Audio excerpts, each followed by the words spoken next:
Today in the churches, we see there's a divide. There are people dressed in sheep's clothing that practice certain things on the outside, but their heart reveals the true fruit of what's in them, and it is not good.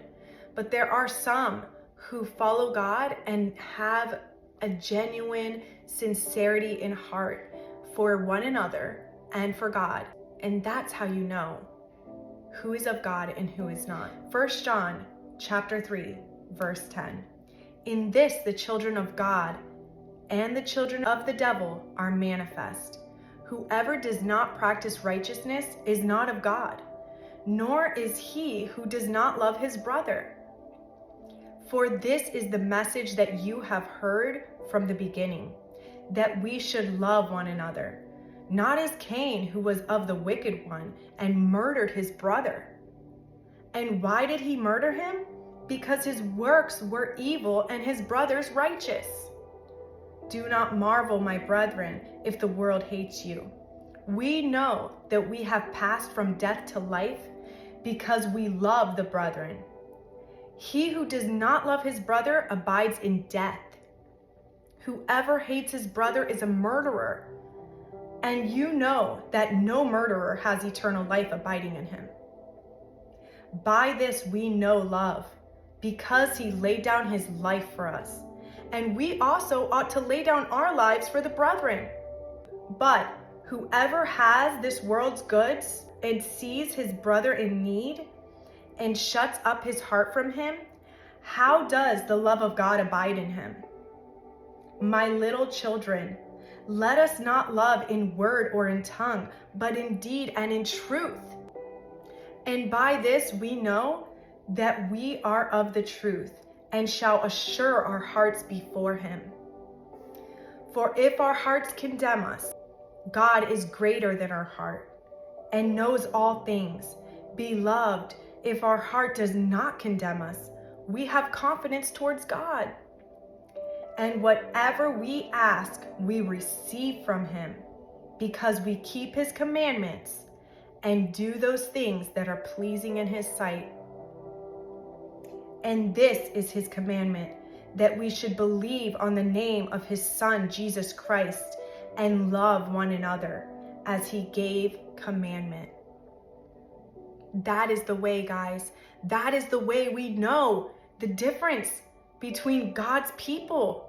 That is the way we know if we are true children of God or sons of the devil. Jesus himself says this parable about the sheep and the goats. And I just want to read this because it confirms what I just read about serving one another, about having that heart of love so much that you lay down your life for the brethren. That is the most important. It is not anything else. We are not called to defend ourselves, even with those who act righteous and dress in sheep's clothing but are really wolves. We are not called to defend ourselves. We're actually called to pray for them. And we're actually called to do these things no matter what. When the Son of Man comes in his glory and all the holy angels with him, then he will sit on the throne of his glory.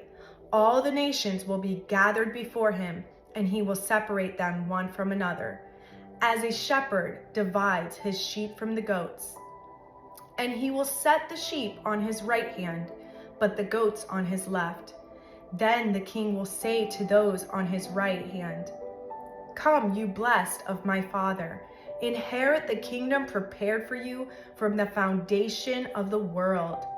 For I was hungry, and you gave me food. I was thirsty, and you gave me drink.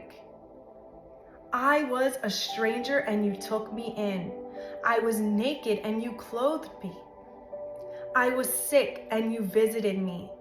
I was in prison, and you came to me. Then the righteous will answer him, saying, Lord, when did we see you hungry and feed you, or thirsty and give you drink?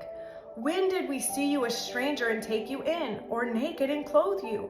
Or when did we see you sick or in prison and come to you? And the king will answer and say to them, Assuredly I say to you, inasmuch as you did it to one of the least of these, my brethren, you did it to me. So let's meditate on that.